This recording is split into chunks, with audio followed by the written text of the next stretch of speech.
Welcome back, everyone. And Australia are six-time world champions. How did they pull that off, Prashant? Well, let me tell you, first of all, the fielding. You got to appreciate their ground fielding was fantastic. And Travis had that particular catch which he took, that Rohit Sharma's wicket, which changed the whole game, Samir. That catch was fantastic, running behind and taking a brilliant catch to set up the game. And I feel that was the moment where it all changed for India. For sure. I think that changed the complexion of the game. The moment Travis Head took that catch, it put Australia on the front foot. And India really struggled to get going after that, didn't they? With that partnership between Rahul and Kohli. It really lacked that intensity. This is not the India we saw in the last 10 matches. What changed for them? Samir, I feel that they were a bit low on confidence. They were not playing their natural game. We know how India is very aggressive. The way they have played the 10 matches before this, they were just fantastic. I mean, they had a brilliant tournament overall. But it's just that one bad day which they could just get over the line. And the partnership between KL Rahul and Kohli, yes, the partnership was good, and someone had to take the responsibility to bat through the innings. But it didn't kick on. The partnership didn't have that flow, that aggressive flowness. Yeah, I feel that the pressure got to India. I think you could see from the beginning of the game, maybe with the exception of Rohit Sharma and Virat Kohli, I feel even the bowlers, the rest of the batters, they lacked intensity, and you could see on their face that there was a burden on them, wasn't there?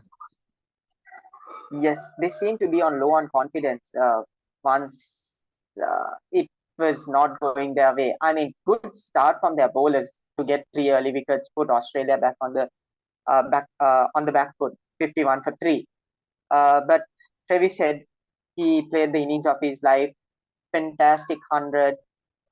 Let's also appreciate Manus Labuschagne, who was just rotating the strike, and initially he was not in the World Cup squad, but to stay there and bat with Travis Head, fantastic partnership. It will be remembered for a very long time for Australians.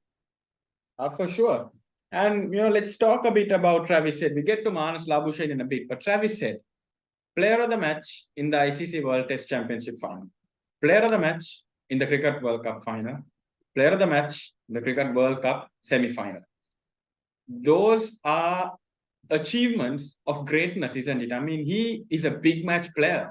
The confidence he played, the confidence which he took the catch, made those runs is amazing, isn't it? That's what the best players are made of. Yes, Samir, he had the right attitude. He just went out there, did his part, and I would say he's a man of big occasions. Whenever there's a crucial game, he steps up, and he has been fantastic. For sure. And he's joined a very exclusive list of people with finals in a World Cup. Sorry, of centuries in a World Cup final. Clive Lloyds, Viv Richards, Aravinda De Silva, Ricky Ponting, Adam Gilchrist, Mahela Jayawardena, and Travis Head. That's cricketing royalty, isn't it? Yes, he has joined some legends, and to be in that list is absolutely a great feeling for him. For sure. And like you mentioned, Manas Labuschagne, someone who wasn't even in the World Cup squad at first. He's played all the games and he got them over the line in the final. What a turnaround for him as well. Definitely, Samir. A lot of people were questioning about his place in the ODI squad. Should he be there? He's playing with slow knocks. But today, that slow knock was very important for the Australian team, and that knock took Australia over the line. I mean, it was smart batting, I would say. When wickets were falling on the other end, Manus Labuschagne was hanging around there and was doing the basics, rotating the strike. And when the bad ball came away, he was putting it away to the boundary. For sure. I think he played the right game. You had Travis Head expressing himself in peak form, and Manas Labuschagne was the perfect foil to that, as they say. I think he supported him very well. I'm very happy he was able to be not out and score 50. And I think you saw that emotion in his face at the end. But a word on their bowling. The bowlers set it up early. Mitchell Stark, World Cup legend. Pat Cummins, a brilliant leader, and Josh Hazelwood with his new ball skills. They set it up, didn't they? Three.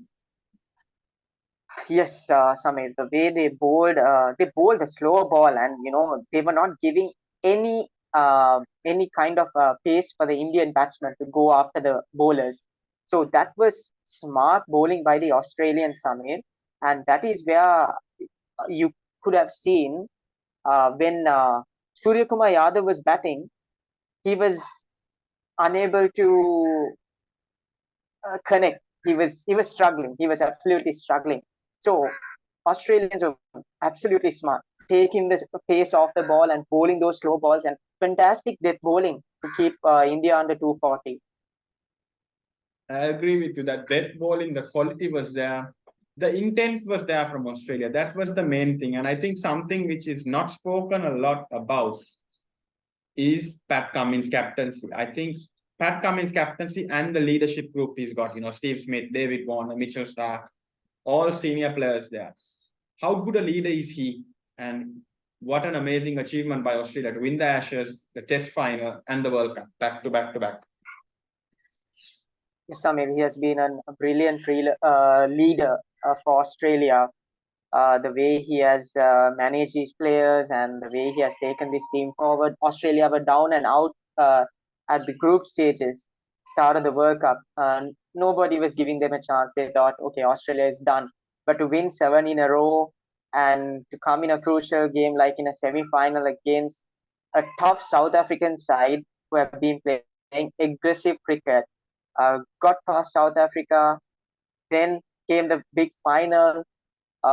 Everyone said India has a big advantage to win it, and 1 point, 1 lakh fans in the stadium, and he was a man of his word. He said, it's about to silence those fans over there, and he exactly did it. And he has been a fantastic captain.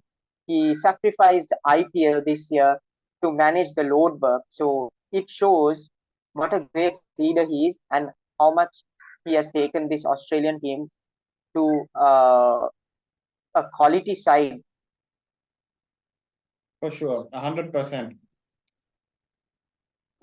A bit on that core group, Stark, Hazelwood, Smith, Warner, Head, Cummins, who play all the formats. What an achievement from them. Yes, Samir, brilliant. Definitely, they are all three format players, so definitely they are worth to be in this Australian team. The management keeps backing them, and definitely, I feel that there are 9 players who are playing in the Test side, who are playing in the ODIs. 9 players, so it shows how the Australian management have backed these players and also given them chances to go and express themselves, and they have done exactly what the Australian management wanted. Well, there, like you said, that is been Australia's strategy. They've backed a core group of players across all formats. And I think that's what champions do. You back your players and they come good for you, isn't it? That's the philosophy. Yes. As we said, 6-time world champions, Australia now. For sure, that achievement, what they've made in this year, like I said, the three, the Ashes, the Test final, Cricket World Cup, will go down in history as one of the greatest years in cricket. And this will go down as an amazing Australian team. We've had an amazing World Cup. What would be your key highlights? If you had to point out maybe 3 to 4 highlights of the World Cup, what are they for you? First of all, Samir, Virat Kohli's brilliant World Cup run, 756 runs, yeah, and play of the tournament. Let's not forget Virat Kohli. He has been fantastic. The way he has played. Unfortunately, he doesn't have his hands on the World Cup, which is a bit heartbreaking. But yeah, the man was playing fantastic cricket, and it is superb. Also, Quinton de Kock, another player, Quinton de Kock, has been brilliant. Uh, Again, it was his last World Cup. I wish he was there more. He could be there in the South African team to play few more World Cups, but unfortunately, he's retiring very early. So South Africa will miss a player like him. Also, let's not forget from Sri Lanka, Pramod Madhushankar. He has been fantastic with the ball. 21 wickets overall. Yeah, and bowling wise, Mohammad Shami, man, dream World Cup. Didn't play the first 5 matches. The way he has come and bowled, damn. I would say these are my key highlights. And also, when it comes to World Cup upsets, I would say the biggest upset was Afghanistan beating England. That was a moment to be remembered, and the way Afghanistan played, I mean, they deserved to be in the semi-final, but unfortunately missed out.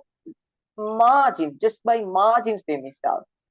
So True. I would say Afghanistan would definitely improve within the next World Cup, and they would be a better side. This is a learning curve for them. 100%. A learning curve for them. And for me, some of the key highlights, like you touched on, was Afghanistan progress they've made. Seeing them compete with the top sides is for me one of the biggest highlights of the World Cup. Seeing Virat Kohli carrying India almost.